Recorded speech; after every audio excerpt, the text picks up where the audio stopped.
Un caballo esquelético, cubierto de llagas y rechazado por todos, agoniza en un rincón olvidado del establo. Su cuerpo infestado de parásitos y su mirada perdida esconden un secreto. Bajo ese pelaje opaco late el corazón de un campeón. Todo cambiará cuando Diego, un joven veterinario con su propio pasado doloroso, ve en esos ojos lo que nadie más pudo ver y desata una cadena de milagros que nadie anticipó. El aire en el establo La Esperanza era denso, cargado con el olor a amoníaco y desesperación. Entre los relinchos de caballos sanos, en el último box, casi oculto por las sombras, yacía un espectro. Era un pura sangre de unos 4 años, o al menos eso sugerían sus largas patas. Pero ahora apenas se reconocía como equino. Su pelaje, que debió ser brillante, estaba apelmazado y lleno de calvas donde los parásitos habían hecho fiesta. Sus costillas se marcaban como cuerdas bajo la piel, y sus ojos. Dios, sus ojos eran pozos de un dolor que traspasaba el alma. «Ese no vale la pena, muchacho», gruñó el dueño del establo, escupiendo al suelo. «Ni para carne servirá con los químicos que tiene encima». Diego, de 24 años, con sus jeans manchados de medicamentos y una cicatriz en la frente que nunca explicaba, no apartaba la mirada del animal. Algo en la manera en que el caballo levantó brevemente la cabeza, como desafiando al destino incluso en su miseria, le golpeó el pecho. «¿Cuánto?», preguntó, sabiendo que estaba cometiendo un error. El dueño rió. «Llévatelo gratis. Pero firmarás que no me responsabilizas si se muere mañana». Cuando Diego entró al box, el caballo intentó retroceder, pero estaba demasiado débil. Su respiración era un silbido doloroso. «Tranquilo, soldado», susurró Diego, agachándose lentamente. Notó entonces lo que otros no vieron. En el interior de la pata delantera, casi oculta por la suciedad, una marca de fuego con las letras VF. Viento Fuego. El nombre del caballo que ganó el Gran Nacional hace 3 años, y cuyo potro desapareció misteriosamente después. El caballo dejó escapar un gemido cuando Diego tocó una herida purulenta, pero no lo mordió, no lo atacó, como si, en algún lugar bajo el dolor, todavía recordara lo que era la bondad. «Vamos, campeón», murmuró Diego, pasando un brazo bajo su cuello. «Hoy empieza tu segunda vida». Fuera, la lluvia comenzó a caer, lavando el polvo del tráiler donde Diego lo llevaría a casa. Pero lo que ninguno de los dos sabía era que esta lluvia era solo el principio de la tormenta que se avecinaba, porque alguien más buscaba a Viento Fuego. Y no era para salvarlo. El tráiler crujió por el camino rural, mientras la lluvia azotaba el techo de metal. Viento Fuego, ahora llamado Fuego por Diego, yacía sobre una cama de paja fresca, temblando en cada bache. Sus ojos seguían a Diego con una mezcla de escepticismo y esperanza que partía el alma. El pequeño refugio de Diego no era más que un viejo granero convertido en clínica veterinaria, pero para Fuego era el primer lugar seguro en años. Las primeras 48 horas fueron críticas. Diego pasó noches enteras aplicando desparasitantes, limpiando heridas y administrando fluidos intravenosos.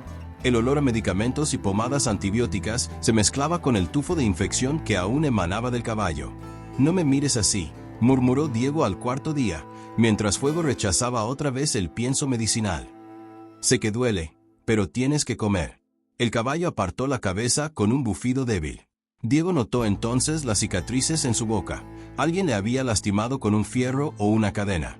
El trauma explicaba por qué rechazaba cualquier cosa que se acercara a sus labios. Esa noche, Diego probó algo distinto.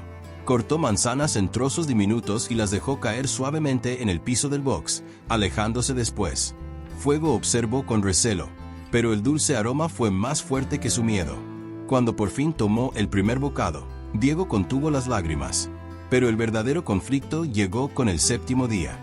Diego despertó con el sonido de motores acercándose. 3 camionetas negras rodearon su granero, y de la principal bajó un hombre alto con gafas de sol y un traje que gritaba dinero. «Doctor Medina, ¿verdad?». El hombre sonrió sin calidez. «Soy Lorenzo Valente, dueño del Haraz Santa Cecilia.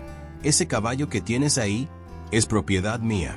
Diego sintió como Fuego se ponía rígido dentro del establo, como si reconociera la voz. «Tiene mis papeles», continuó Lorenzo, mostrando documentos. «Fue robado hace 3 años. Imagino que un veterinario honorable no querrá problemas legales». Los papeles parecían genuinos, pero algo no cuadraba. Diego había visto las marcas de abuso en fuego, las cicatrices de maltrato sistemático.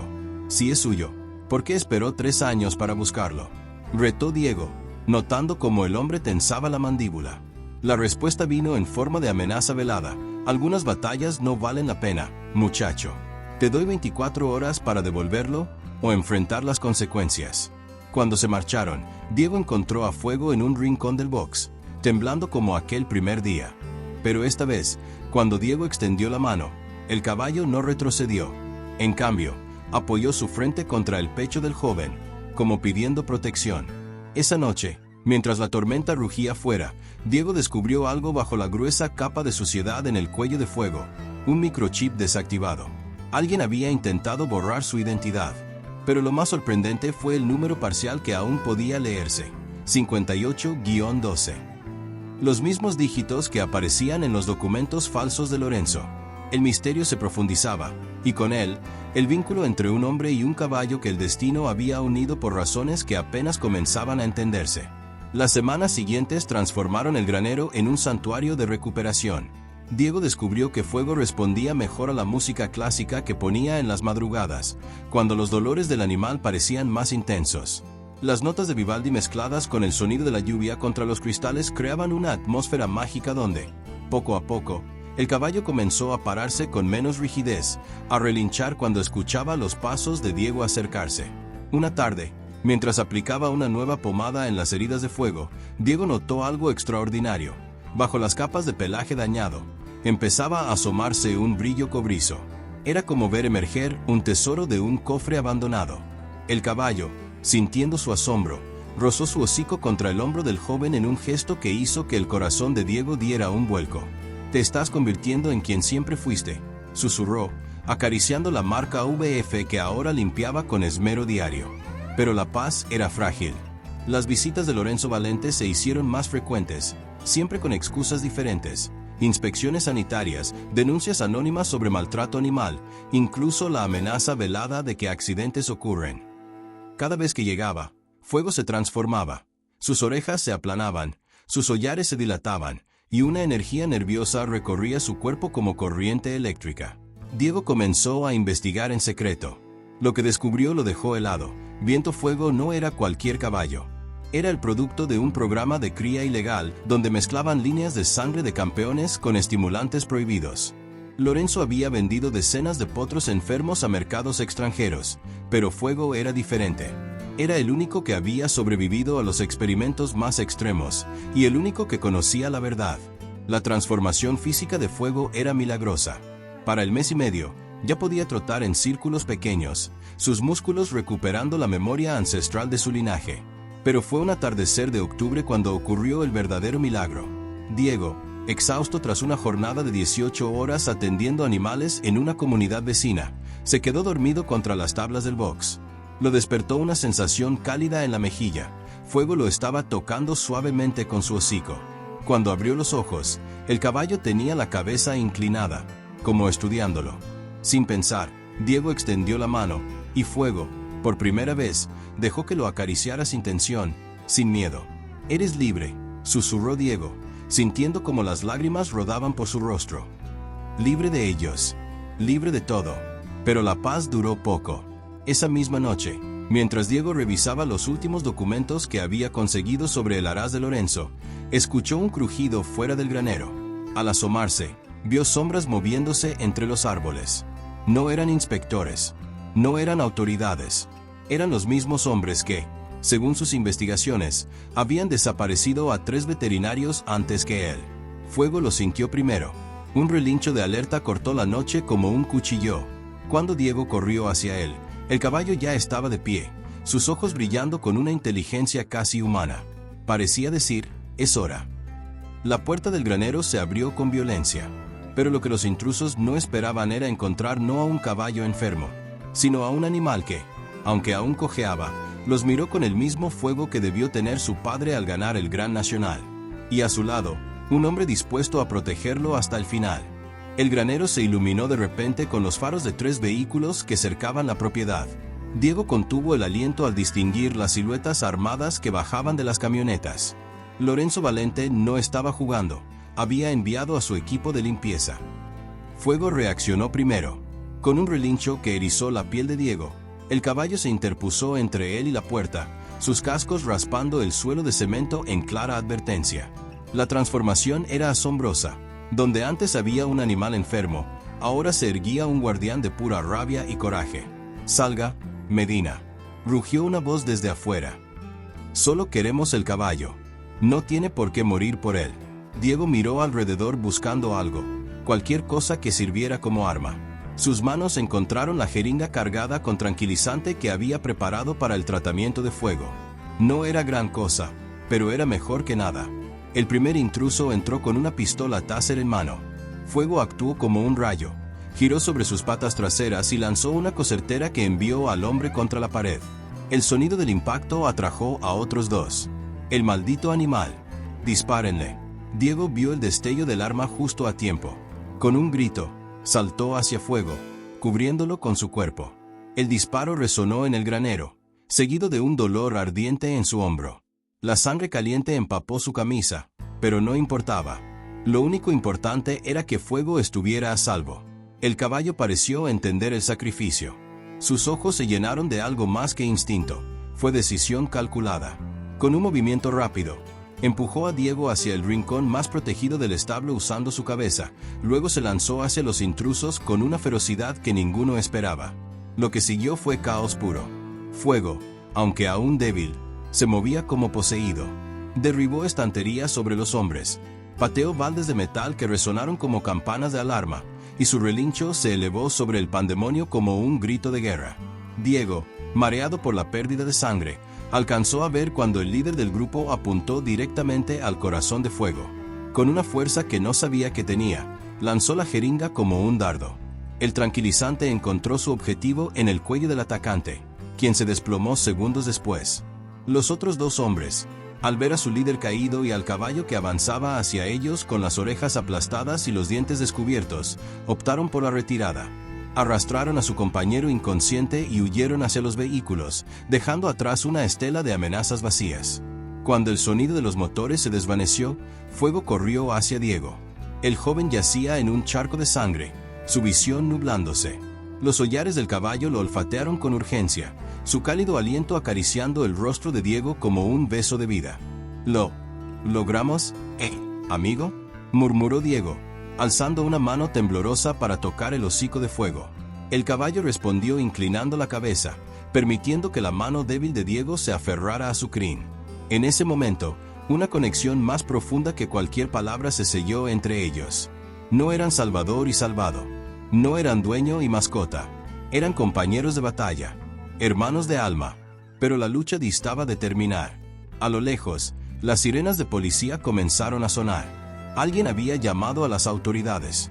Y Diego sabía que Lorenzo Valente tenía contactos en todas partes. Si querían sobrevivir, debían huir. Ahora, con un esfuerzo sobrehumano, Diego se arrastró hasta el teléfono y marcó el único número que podía salvarlos. El de Valeria Mendoza, la legendaria entrenadora retirada que había estado investigando los crímenes de Lorenzo durante años. «Valeria», susurró con voz ronca.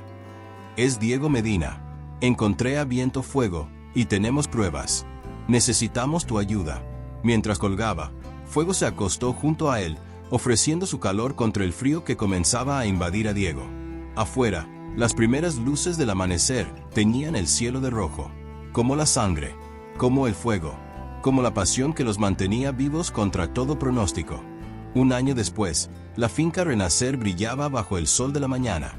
Diego, ahora con una cicatriz en el hombro y otra en el alma, observaba desde la cerca principal mientras Fuego lideraba el grupo de caballos rescatados en el prado.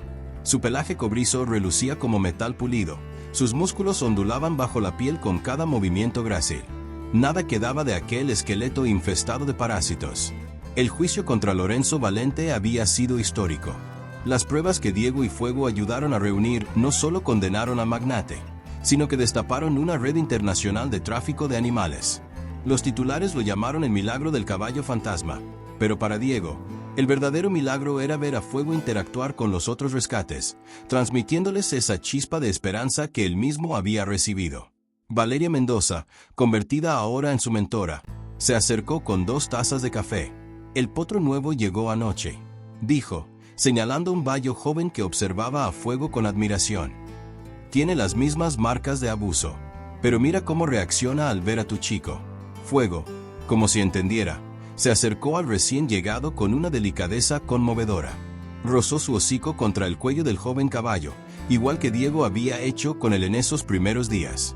El potro, que hasta entonces había estado tenso, dejó escapar un suspiro visible y siguió a Fuego hacia los demás.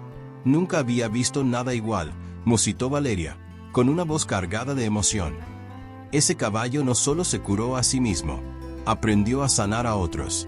Diego asintió, recordando la noche más oscura, cuando creyó que ambos morirían. Ahora entendía que cada cicatriz, cada noche en vela, cada lágrima había valido la pena. Fuego no era solo un sobreviviente. Se había convertido en símbolo de resistencia, en prueba viviente de que hasta las heridas más profundas podían transformarse en fortaleza. La mañana del aniversario de su rescate, Diego encontró a Fuego parado frente a la cerca que daba al camino. No era la postura de un animal que quería escapar, sino la de uno que recordaba. Cuando Diego se acercó, Fuego volvió la cabeza y lo miró con esos ojos profundos que ahora reflejaban paz. ¿Soñaste con ser libre, muchacho?, preguntó Diego, acariciando la marca VF. Ahora lo eres, como siempre debiste ser. Pero Fuego solo enterró su hocico en el pecho de Diego, como diciendo: mi libertad está aquí. Porque después de todo, no era el espacio lo que hacía libre a un ser, sino los lazos que elegía conservar. Hoy, la finca Renacer sigue creciendo. Diego y Valeria entrenan a nuevos equipos de rescatistas, mientras Fuego, el primer milagro de muchos, se pasea entre los recién llegados, enseñándoles con su mera presencia que el dolor no es el final. Es solo el comienzo de una historia que vale la pena contar. Y cuando el viento acaricia los campos al atardecer, todavía se puede ver a ese caballo extraordinario detenerse frente al granero donde casi muere, como recordando, no con tristeza, sino con gratitud. Porque en ese lugar, entre sangre y lágrimas, dos almas rotas aprendieron que a veces, para renacer, primero hay que estar dispuestos a arder.